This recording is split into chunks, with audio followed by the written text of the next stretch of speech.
What is up, guys? It's the Sound Alchemist here with Gersh1. and we're back at it to answer your questions in our installment known as For the Greater WAAAGH! This is a video series where we answer your questions. Comment down below, put question in front of your question, and we'll answer it next week. With that said, that is what? Heretical Blood Ravens said, or asked, which Warhammer 40k faction do you fear the most if it was real? Alright, so I'm going to give you my top three. Number one would be the Electro... Like number one as the worst or number one as the least? Alright, so number three. Okay. The Electro Priests, specifically the... there's a faction within the Electro Priests that believes that they have to extinguish the electricity from every living creature. So basically kill everybody. Yeah. So that would be my number one fearful or faction within the Imperium, or just... No, just the 40k universe in general.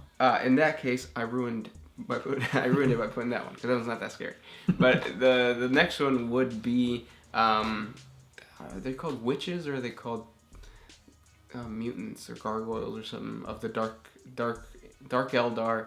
They live at the very bottom of Kamara, and they're mutated and morphed. But their faction is just basically experimenting on pain and experimenting on what their psychic abilities can do to mutate other beings. I forget what they're called. But that's that's that faction. And then finally the last faction would be the Inquisition, just because they're scary. Yeah. I had a different mindset.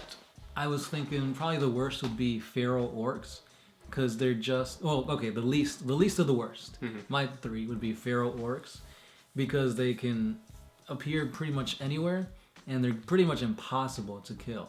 And if you don't do anything about them, they're just gonna keep growing and growing and growing, and eventually just take over the world. Yeah. I guess orcs in general, but feral orcs the most, because they don't need weapons. They don't need freaking buggies. They just ride pigs. Yeah. Number two would be the what are those guys called? The Rack Goal. Oh. Because they're spacefaring, but they're very animalistic. I've read a few creepypastas with them and like a space hog invading, and that's scary.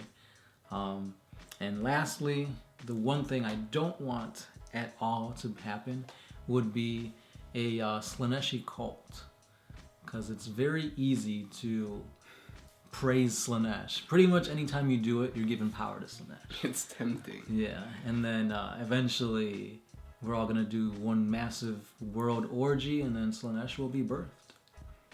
It's possible. Good question. Next question comes from Braden W. Hickman. Did the birth of Khorne create the North and South Chaos poles like on Terra in Warhammer Fantasy? No.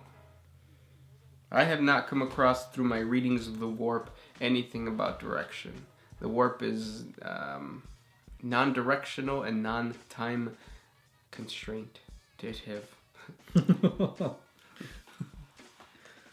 Next question. Brandon W. Hickman. If Blood Axes are the sneakiest clan, why are they depicted with purple? Because purple is the sneakiest color. Mm-hmm.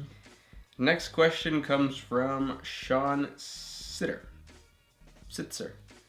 Could the Emperor be a chaos god? I mean, everything started with the Emperor. He created the war that the chaos feeds on and gave the chaos the best soldiers. No. Not for the reasons that you're putting out. The reason he was born on Terra with a sacrifice. Thousands of shamans sacrificed themselves to create him. He is human as humans, as a psychic human could be. And now he might be turning into a chaos god because people are believing in his godliness, but that's about it. Not because of the whole him betraying the Imperium. Yeah, and there's other theories that perhaps the Legion of the Damned are his chaos demons, and the saints, like Saint Celestine, are his greater demons. It's all theory for now. We'll see what happens. Yep. Zach Martin. Could I use Chaos, Orcs, and various other alien races in a Chaos United Space Marine army? Yeah, why not? I mean, technically you could bring whatever you want to the game. You're just going to be playing Unbound. And the only real downside of this is you won't get command points. Right. You could also even do allies and still get command points, but just subtracted by 1. So you would do like a squad of 30 boys with a knob and a power claw. Or you can just play with your buddies and not worry about command points and all that stuff. Yeah. That's if you have friends, though. If you don't have friends, then you're on your own. Next question. This is by Lazy Vanguard. If Catachan was instead of giving troops to the Guard, the batches of shipped jungle fighters were given to the Adeptus Astartes, which chapter do you think would fit the best? I assume they would survive the space marining process a lot better. Yeet! That's what he says. Okay. So Catachan recruits not going to the Imperial Guard, but instead what Space Marine chapter they'd go to? Yeet. Basically, is what he said. The Mantis Warriors.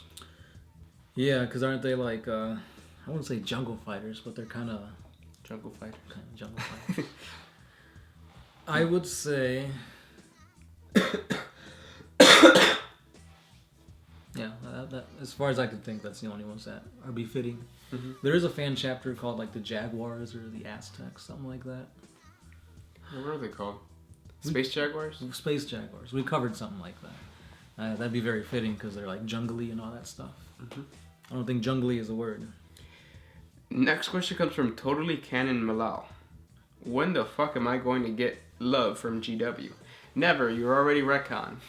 Yeah. Next question. This one is by Ann Villier. I'm going to keep asking till I get this damn question answered. What if a Kroot ate the Emperor? What abilities would it gain? We answered that question like Yeah. 4 or 5 times. We've already. answered this a few times. You don't watch our show all the way through, do you? But anyways, you can't because Kroot, it takes generations and generations of Kroot to actually do anything. So by that point, the meat of the Emperor would be rotten and it would be pointless. And you could never get to it, right? Right. In order to gain Emperor meat, you'd have to... It's impossible. You got Custodes to fight through. You got to get to Terra, get to the throne. It's impossible. But if for some reason, say you had Emperor meat and you had enough to last you generations, I don't think anything would happen.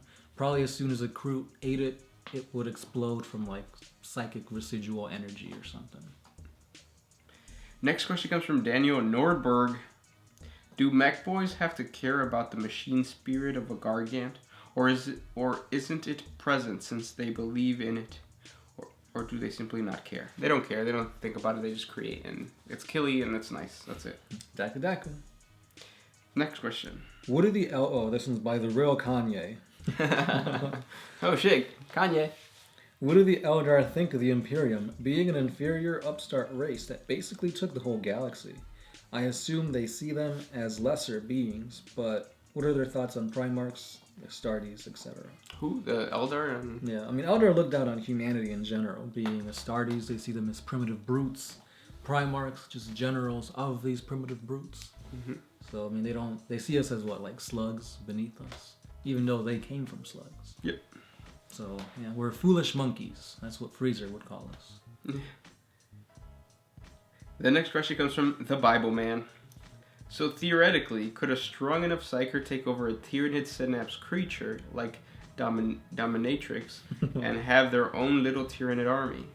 Since, if I understand correctly, they use psychic links to control the lesser Tyranid creatures. So the Tyranid hive mind has developed a block to that. It's called Shadow of the Warp. So a psychic... So like, let's say the most powerful psychic, Magnus the Red, tried to take control of a Synapse creature. It would be like trying to build a sandcastle with that putty that keeps showing up on my news feed. What is it called? The one that's like, watch this because it's pleasing. It's visually pleasing. And then they like chop it up. And then they like meld it together. And I don't know what you're talking about, but okay. Yeah. It would be bad. He couldn't be able to do it. He wouldn't be able to do it. You get chopped up. And like gooey and then pleasing. Yeah. DMK Kawi. If you were a Chaos Space Marine, what music would you listen to during battle? In my case, it would be Metallica, Battery. That's a good song. I would listen to Havana by Camila Cabello. Camila Cabello.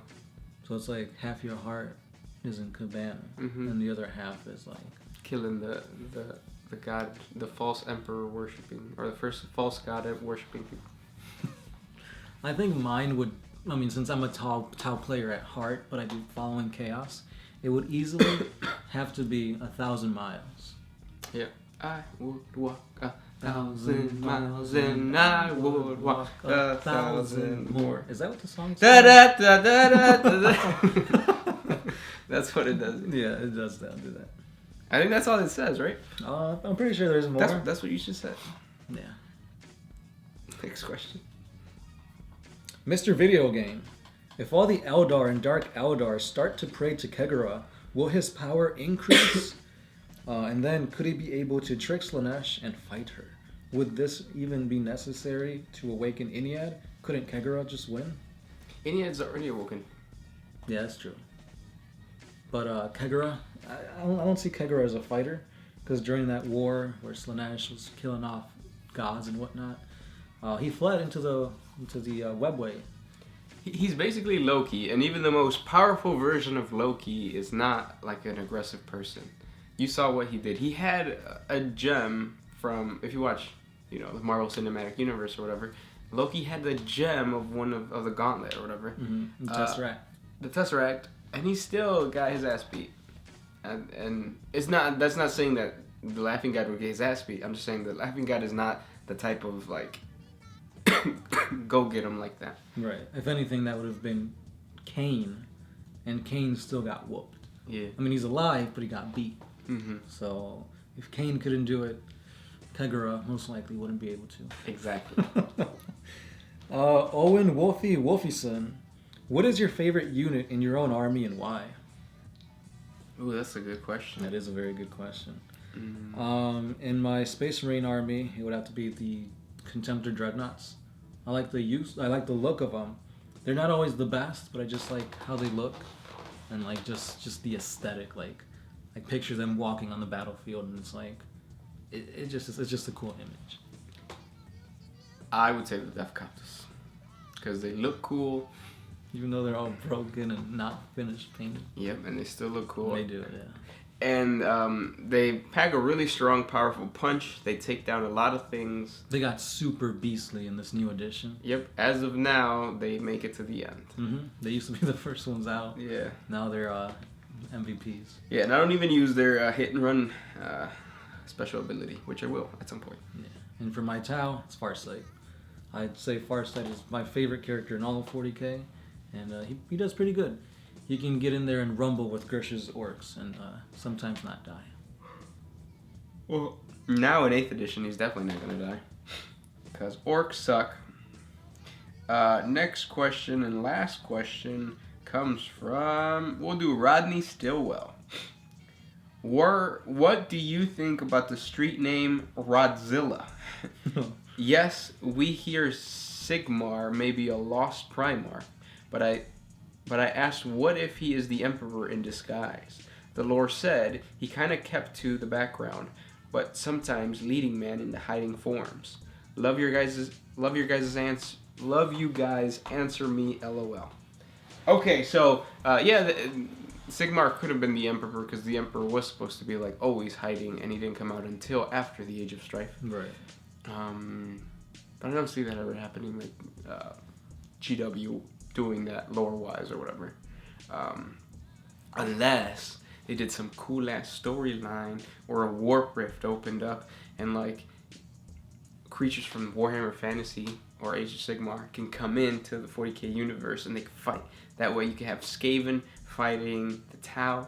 You could have Tyranids fighting the, what are those Dracula guys called? The vampires. Vampires. Yeah. But yeah, it'd be cool if they did like a what if storyline just for funsies. Have maybe Lord of the Rings in there because they do produce some Lord of the Rings stuff. Mm-hmm. And now, what do we think of the street name Rodzilla?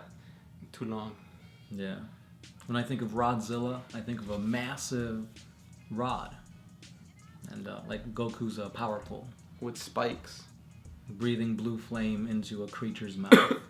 Yeah, no, it has to be more fluid. It has to be something that just comes out. Like, pretend you're ordering, you're ordering at the deli, and then they say, "Gersh, what's up? What do you want?" Like that, or like, "Alchemist, what's up?" Nah, that does not. Alchemist kind of works. Gersh sounds more fluid. Well, Like, that's the point, Because though. when you say Rodzilla, it's like it's Rod space Zilla. It's got to be more flowing. Yeah, it has to be flowing. A good street name is a one syllable, like, or Lugs. Yeah, Lugs. Your new name is Lugs. Change it. And those were the questions for today. As always, guys, put question in front of your question because we get to those questions first. We do this a few times a week. So if we didn't answer your question today, check back previous day, day after, sometime in between. Yes. And yeah, thanks for those questions. This was Gersh 1. Sound Alchemist! And we're out of here.